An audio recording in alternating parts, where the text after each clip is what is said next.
Welcome to part 4 of chapter 5, the Lyra Inventory System. We are recording this after we got through to part 7, I believe. So there may be a few things different if you're following in line from part 3 to part 4. We've come around to add support for storage or banks so that we can progress into our crafting system. And we needed to take a look at how we were structuring our inventory system and make a few adjustments to allow for that alternate storage location. So what I'll do first is show you the conceptual. Then I'll take a pause and show an issue we ran into with our current design in case you're following along from part 3. And we'll proceed with a better solution for the rest of this video.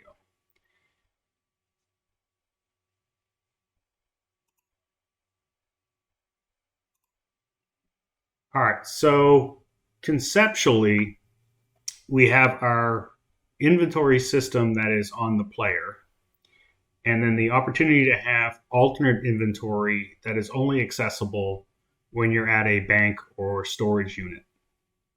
So you have this notion where you have two windows. One window represents what you have on your player. The second window represents what's in the storage unit.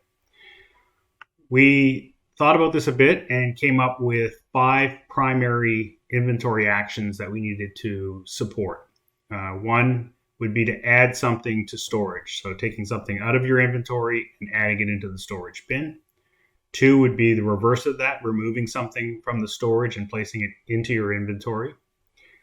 3 is the ability to combine stacks. So if you have multiple stacks, we needed to be able to combine 2 stacks together up to the maximum threshold of a stack. Swapping items where you might swap one item for another, and then split item stack, which we've yet to finish, but so I won't cover the split item stack in this video. I'll cover it in a subsequent video. So for our user interface experience, remember we're focusing on touchscreen as well as console and or keyboard and mouse. So keyboard and mouse, it's pretty self-explanatory. What you typically do is drag with the mouse. For touchscreen, you're going to touch the image, and then you have to have somewhere to drop it. So the actions we thought of is if I were to grab an item of either of the 2 inventories and drop it in the inventory area that is not occupied by a tile, that would do the add and remove functions. So grabbing, say, this log, dragging it and dropping it anywhere in this gray area will trigger the add to storage move. Conversely, grabbing any of these tiles, dragging them over and dropping them in the inventory would basically remove from storage and add to the inventory tile. Dragging and dropping one item that is identical to another item would combine the 2 stacks. So if I were to drag this log of 1 on top of this log of 1, I should get 2 logs in one location. This should work both within an inventory and cross inventory. So if I were to drag 1 over this 2, I should get 3. The swapping items really applies when your primary item, let's say this piece of stone, and your secondary item, this rock, are not the same. So if I were to drag and drop on the same, they combine. If I drag and drop on different, they would swap positions. And then our design for the split would be to hold a button down, possibly 2 fingers on the touchpad, I'm not sure yet, so that a pop-up would show up, allowing you to change the percentage or number of units that you're moving. So those are the 5 basic actions. I'll pause here and show you the first attempt and where the fatal flaw on that was. And then we'll come in here and we'll continue to explore the current solution. So we ran into a small issue, right, with our understanding of the item definition and item instances that has manifested as we were getting ready to do the crafting videos. So let me show you the problem.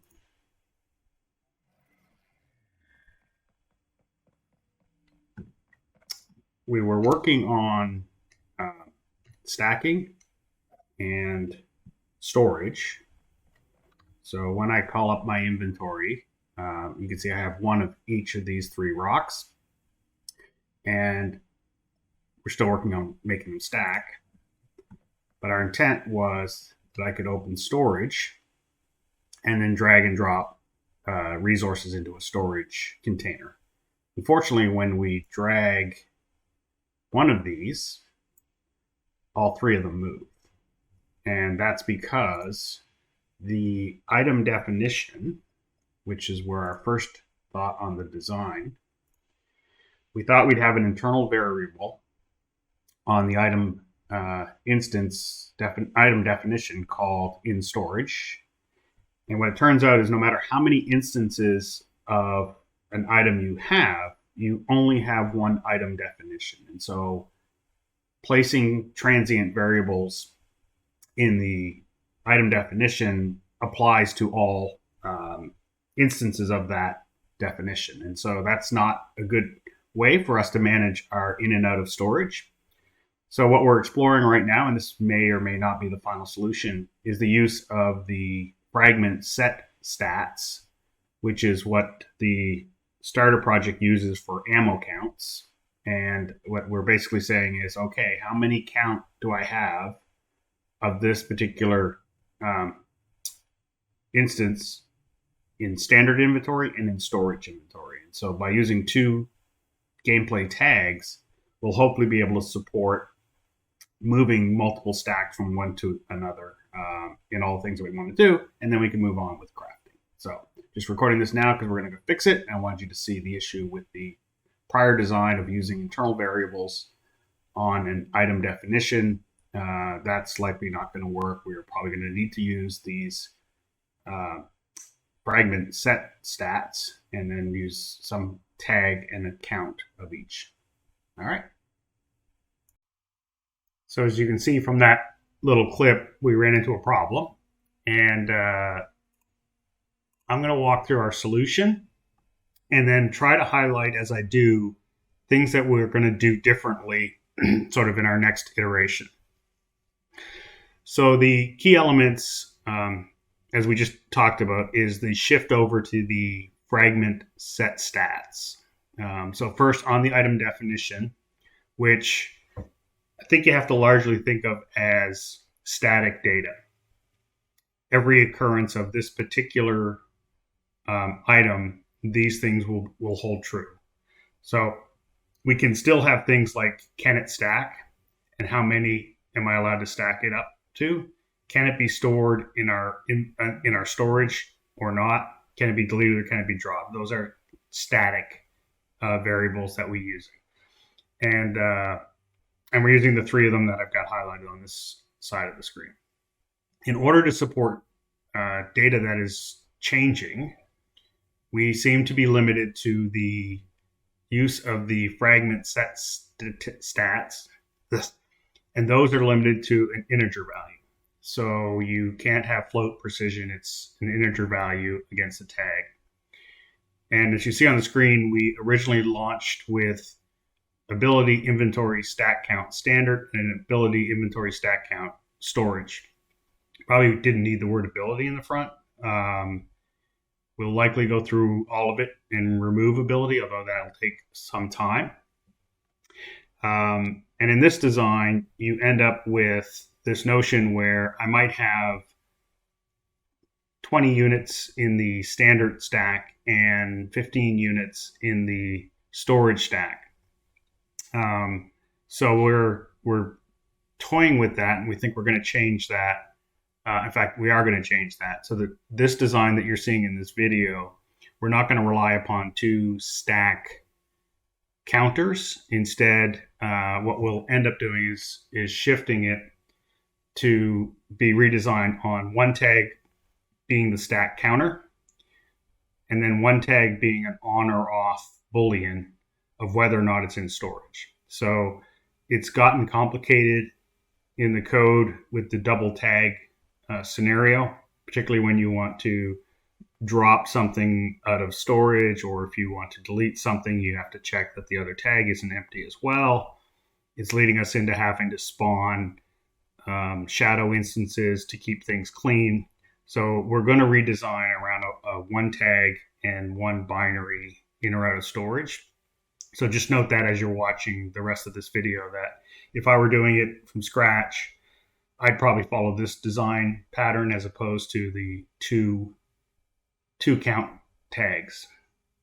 The other thing we noticed as we were going through it is that while the stat tags are replicating from server to client, they're not using replicated using. And so therefore you don't have a clean function call to know when a stat tag has changed on the client. We're still working through this. There may be some complexities that lag introduces that we'll have to come into the code and adjust the stat tags to use replicated using. So far, we've been able to do almost everything we want to do without that. But we're going to come back and look at whether or not we have to modify the replication of the stat tags in order to support our long-term design. The second thing is that the item definition, it's against the wrong one. Sorry. This one here, this comment should have been down here. The item definition, get item definition, was not blueprint callable. Excuse me. So it was only for C++. So we added the blueprint callable to be able to iterate our design in the blueprint. I don't think that's that big of a deal. But just so you're aware as you're going through the rest of this, those are some of the things that we run into. All right, so the design centered around primarily two sets of gameplay abilities. Two of them are a single item gameplay ability. So the add and remove storage basically involve just a single item that you pick up and you drop on a grid. So you have kind of one item in play. In our move to storage and remove from storage, we're simply grabbing the starting. So in this case, if I'm going to add to storage, I'll start with the standard count. And I will say, okay, get how many of them there are. There might be 10. Add those 10 to the storage tag, and then remove those 10 from the standard tag. And this quite simply works to move it from one tag to another. So the exact same amount are going into one tag and coming off of another tag because they're all within one item in this design that we've got. This seems to work quite well. Obviously, if we redesign this part of the system, then we'll be even simpler. We'll just be flipping that binary field on or off depending on which direction we're going. So the add and remove to storage is a very simple alternating logic between which item you're picking up and which grid you're dropping it on, and it just calls one of the two different gameplay abilities. So very, very easy. The dual gameplay abilities, so the swap and combine, where two instances are in play. In the combine, they're of the same type. In the swap, they're of different types. They could also be in different inventories. And so the complexity starts to get a little more when you're dealing with the swap and combined. In this case, the triggering event is dropping on a tile. And so when we start a drag, we basically create this payload.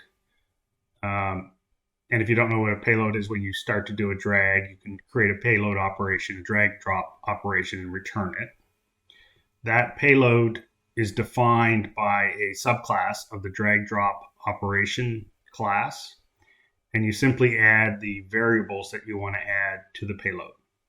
So in this case, we're saying, okay, when I do this drag and drop, take the inventory instance that I'm dragging and stick it here in this parameter, and take a unique tag that tells me which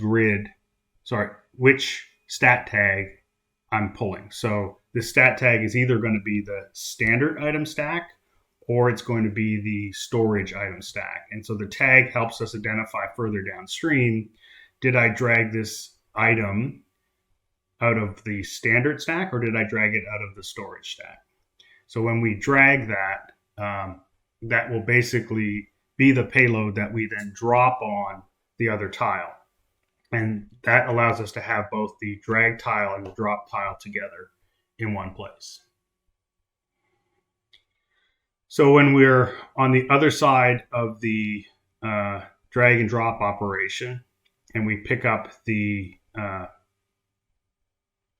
drag drop operation child class, we can get the payload variables that we added in the last step. So the inventory definition and its tag. So we get those two from that. We also have the dropped on inventory instance and its tag. So at this point, we have all four variables that we need. We have the item that we dragged in and its corresponding stat tag. We have the item I dropped it on and its corresponding stat tag. So what we're doing is we're comparing the classes between the item definition of the first item and the item definition of the second item.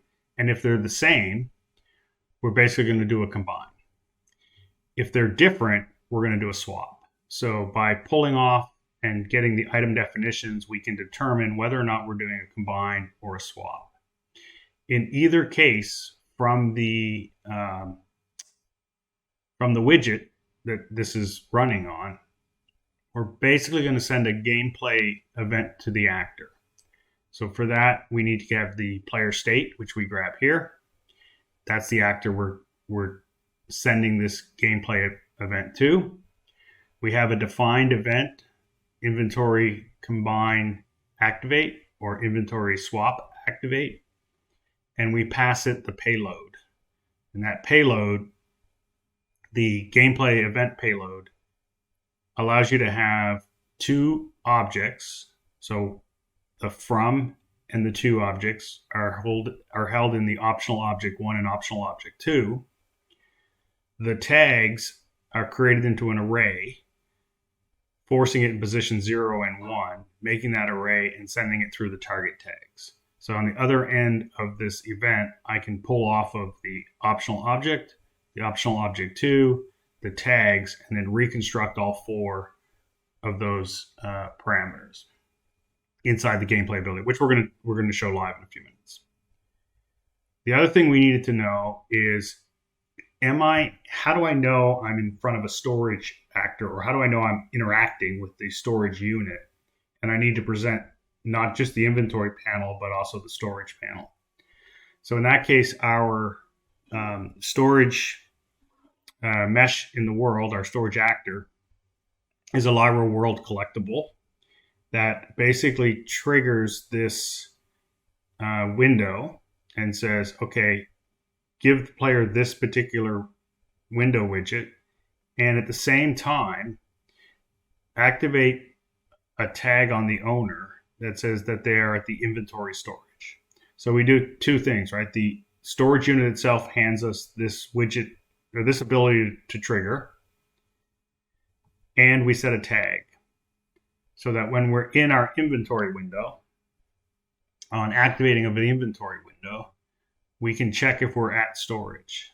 And that simply says, grab the player state, make sure that it's valid, and does its ability system have this tag? If it has this tag, then we're at the storage location. If it doesn't, then we're not. And so that's how we control whether or not to display the storage unit. The last thing here, and then I'll jump into the application. The last thing here is to grant all of the abilities. And we do that in the ability set. So in each of the ability sets, you can define these passive abilities. So we have these 6 passive abilities: the drop in trash and the drop event, which we did in previous videos. We've now added the combine, add to storage, remove from storage, and swap. These last two are auto-granting when you interact with a Lyra World collectible, so they do not need to be added to this list. So hopefully that helps orient on the solution. And let's go in and take a look at some of that. So, let's go in and take a look at it hopefully functioning. So first I'm going to do is get a couple of these. We do not have stacking on pickup yet. We will, but we have to redesign the system a little bit. And I'll get a couple of these.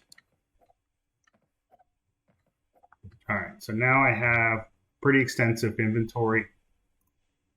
And if I were to drag a stone onto a stone, I get 2 stones.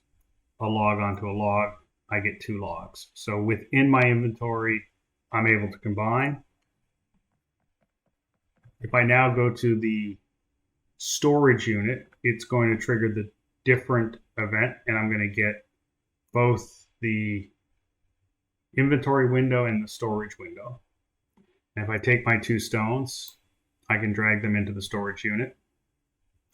I can drag my hide into the storage unit. I can drag this one singularly into the storage unit and then combine the 2 of them into 3.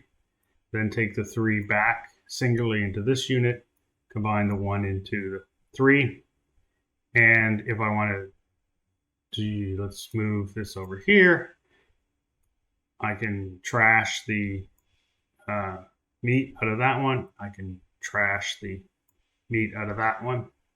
And so basically stacking and moving stuff in and out. So if I move all of my wood over here into storage, move away from the storage bin, I don't have access to anything that's in the storage bin. I only have access to what I have on my character. So that's it functioning.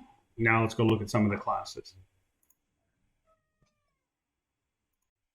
So looking at the classes, let's start with our item definitions.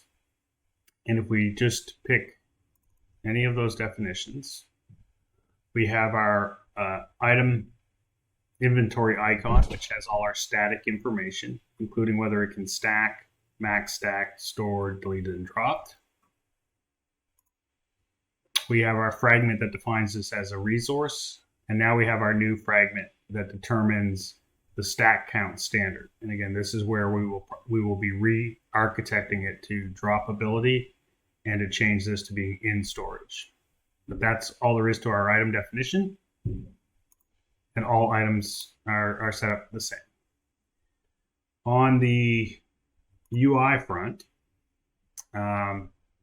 we have the drag and drop operation, which contains nothing but the 2 variables for dragging and dropping. That's quite simple. It's just those 2 variables. Our main inventory screen is here. Then we have our inventory tiles and inventory grid. So let's go to the inventory tile first. So we have a base and 2 child of the inventory tile. The only difference on the 2 children is we set the tag to determine which. So 1 child is in the storage bin and 1 is in the standard inventory bin, and this tag is what differentiates whether we dragged from one grid versus the other. It helps us manage that. Let's see if there's anything worthy. This is us grabbing the item. There's nothing new there. Settings. Okay, so there's a little bit new. So when we grab an item, or when we're adding an item to a grid, and that item can stack. So that's the first use of that flag. So maybe I should pause. Hold on, we did this in another video. So whenever an item is added to a grid, this event is automatically triggered. We can then cast it through to the inventory item, get our fragment, grab all of our variables that are constant off that fragment, such as the icon, the embellishment, and the can stack. Based on can stack, we take the count and either make it hidden if it's not stackable, which means this would disappear, or we make it visible and we determine what count we should display. So we basically say, grab that count stat tag, be it either storage or standard, get the stat tag stack count, and that will give us the count of items with that tag, convert it into text, and put it into the text field. So it's very simple. Whatever the tag value is, that's what will appear in the count. On drag detect, so when we start dragging this tile, we're going to place the inventory item instance into the payload and the count stat tag into the payload so that those can be passed through. This one just shows what the visual is when you're dragging it around the screen. If I were to then drop it on another tile, so this on drop is within tile. As I said, if you're going to drop this onto another tile, it'll trigger the on drop of the other tile. So the other tile's on drop would trigger. It would have the payload associated with it, from which we can grab the from instance and the from tag. Internal to the dropped on tile, you have your own instance and your own tag. We make the payload here. We do the comparison here of the two item definitions to see if they're the same. If they're the same, we're going to combine. And if they're not, we're going to swap. Now, if we're combining, we do another check here, because if I drag a non-stackable item onto a stackable item, or a stackable item onto a non-stackable item, or sorry, it's the same one. We want to make sure that we can stack, and we want to pull off of that our max stack. So basically, if we're in a combine, we know that both items are the same. So therefore, we only need to pull off the combine or can stack field once. If we can stack, we keep going. If not, we just exit. And so then these trigger here and here, link to the gameplay abilities to perform the actual work. And that's important because this is happening on the UI and on the client. And what you want to do is you want to have the gameplay ability trigger on the server so that any swapping or combining of items is happening on the server. So I think it's easier to do all four of these actions here, knowing that they're all going to end in sending a gameplay event to the server to actually perform the environment. So this is all pre-checking whether or not we should even send that event. On the grid, because we're allowed to drop on the grid,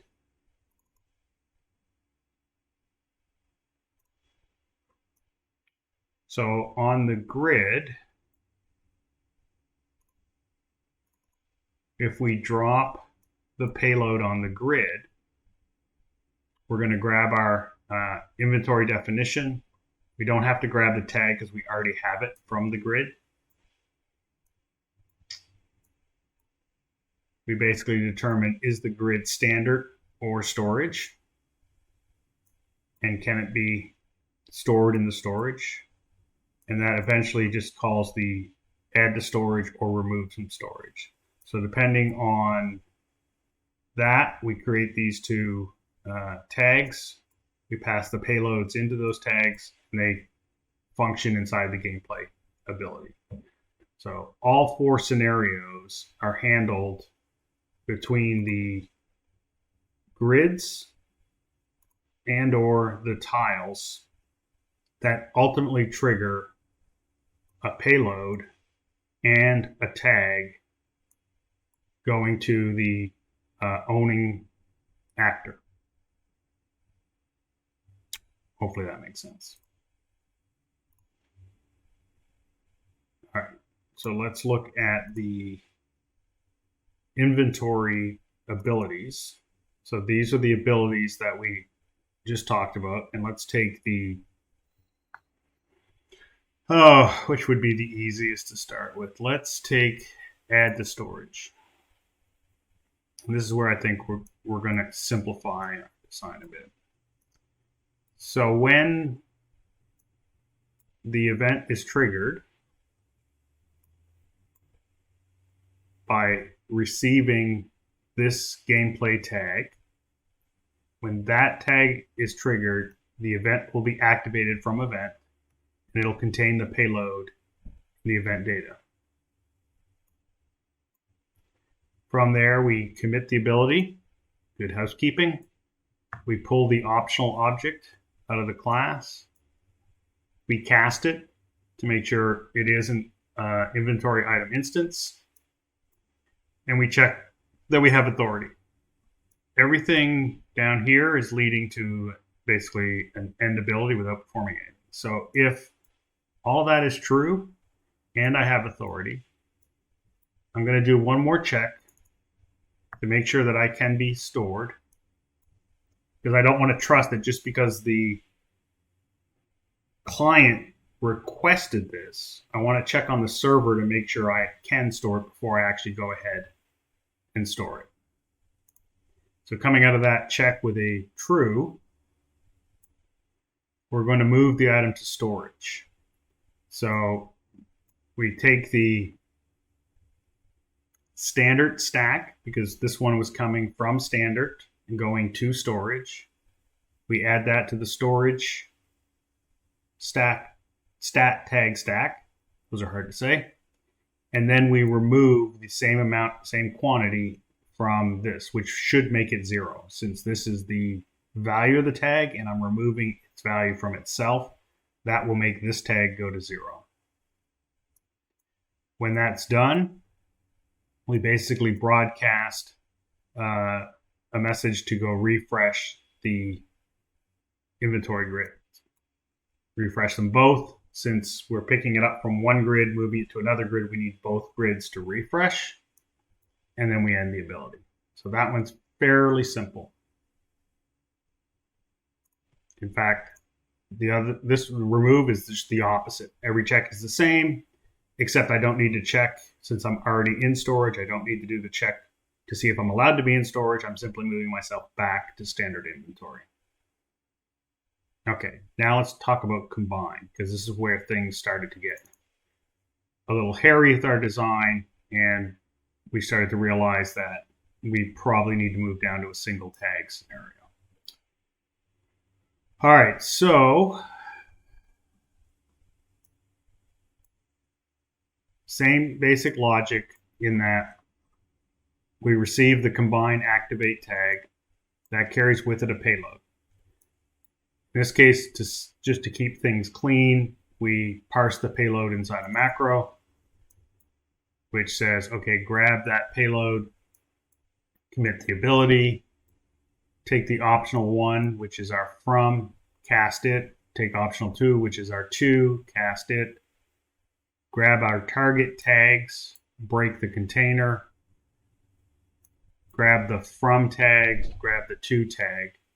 And so all of this is basically, and then check that we have authority. And if all that worked out fine, we trigger the success path. If any of that failed, we trigger the fail path. And then we pass out the from and to item and tag, item and tag. So now we've come out of here on the success path.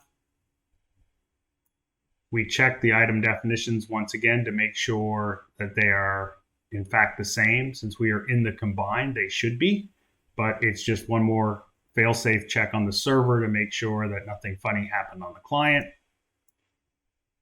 We check to make sure that we're allowed to stack, and this is where we passed out the max stack. So we are allowed to stack, and let's say we pass out a 200 from that routine. Here's where let's see if I can't get more space.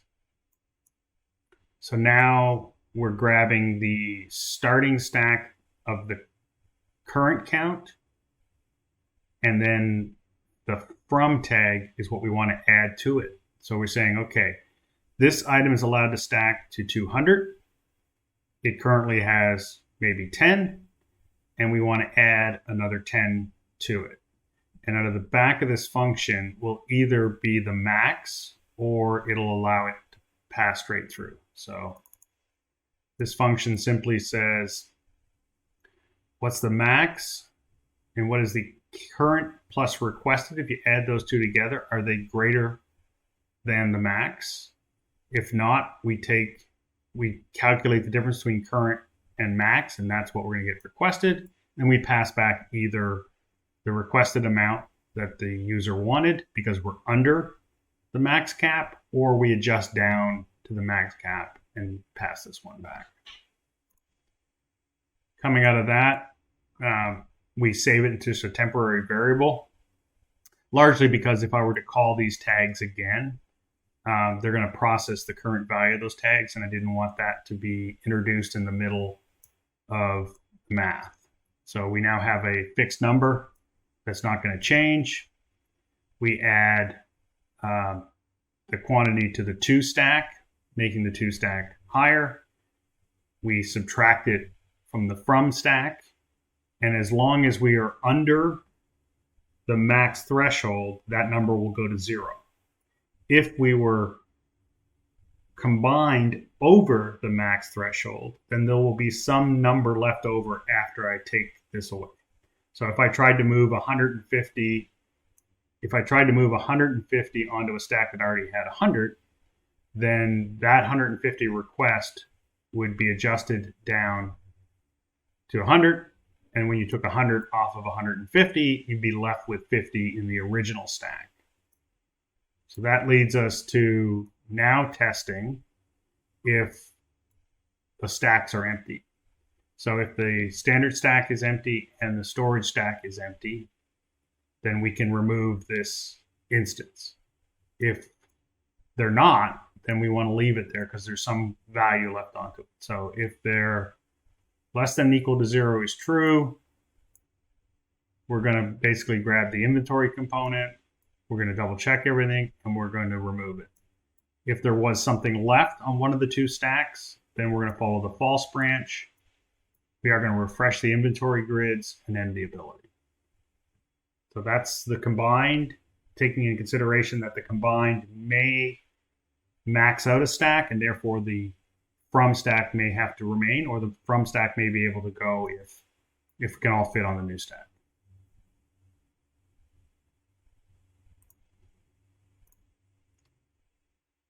The swap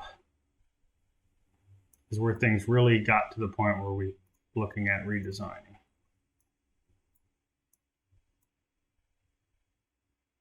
So same logic, we parse the payload because we have the 4 pieces that we're dealing with. We check to make sure they're the same. In this case, we want them to not be the same, because if they were the same, we should be combining, not swapping. So that's another test. We are taking the from inventory item and its from tag and getting the count and just saving that. We're getting the to item and the to tag, and we're saving that because the tag could be, this one could be in the standard inventory, this one could be in the storage inventory. But we need to know how many we have in each location, so we store those two. We then zero out both the from and the to, so we set them both to 0. We take the from item and the to tag and the from count. So the from item, the to tag, and the from count. And we do the to item, the from tag, and the to count. So these two are basically flipping the tags. So one is going into storage, one is going into regular inventory, and their counts are going with them. Then we refresh the grids and we end the ability. So that's kind of the current design that's working. I'm sure there's improvements we can make, but I wanted to give you a walkthrough of sort of how, well, let's talk about some of the things that don't work. I already mentioned one, the split doesn't work. Here's another thing that doesn't work. These, when I pick up 3, I would prefer it to be a stack of 3 to begin with, and then I could split it. So when the pickup item, the Lyra World Collectible, which is a pickup item, when it hands an item to the player, it instantiates a new instance for everything it gets. So we're either going to have to come in after the fact and combine these into one and delete the other 2 instances, or find a way to modify so that it passes me a already stacked, or it builds the stack in my inventory. So that's issue number 1. And then issue number 2, so now I have 4. Now I have 4. I don't know why I didn't say 4 the first time. As I stack these up, I now have 4 count in my stack. So I used to have 4 instances. 3 of them got removed. I now have 1 instance. That 1 instance has 4 in the standard inventory stat tag. And I go to drop it into the world, which spawns a pickup. And the same problem that we had with this node is that when I pick up the pickup,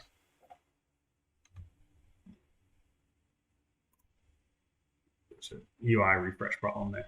I only get 1 item. And that's because the pickup doesn't understand the tag, and the tag is lost in the current drop and pickup. So we have to find a way that when we drop, the tag stays persistent with the object in the world that we spawn into the world. So that's a problem. So once we adjust those problems, we'll probably go back through, we'll make the adjustments of the tags to what I said at the beginning of this video. We should be in a good position to launch into the crafting chapter.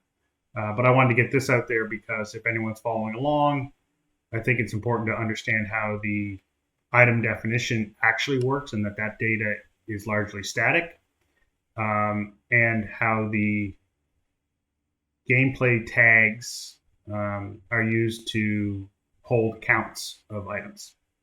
Thanks for watching.